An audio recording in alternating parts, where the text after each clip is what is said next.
Moje ime je Marko Gracijani, ja sam violinist, muzičar. Studirao sam u Zagrebu i magistrirao violinu u klasi profesora Leonida Sorokova na Muzičkoj akademiji u Zagrebu.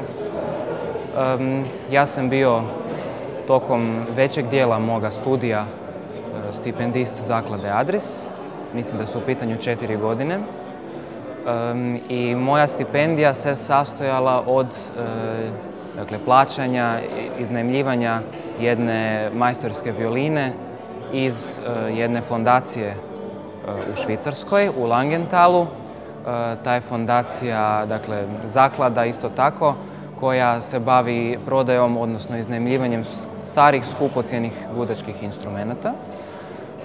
I ja sam svirao, ja sam izabrao jednu violinu Alessandra Galljana iz 18. stoljeća. Izabrao sam ju zajedno sa svojim tadašnjim profesorom. I imao sam čast i priliku zapravo uz pomoć zaklade Adris na njoj svirati 4 godine. To je bilo od izuzetne važnosti za mene kao mladog violinista, za moj razvoj, zato jer je zapravo za violinist moglo bi se usporediti kao na primjer za jednog vozača njegov auto. Dakle, on može voziti dobro, ali bez jednog pravog automobila jednostavno ne može postići dovoljno veliku brzinu.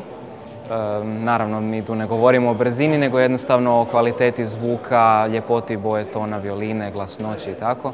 Ali u svakom slučaju, osim što ta violina daje umjetniku sposobnost da u tom trenutku sve zvuči bolje, ona ga isto tako razvija, zato jer violinist se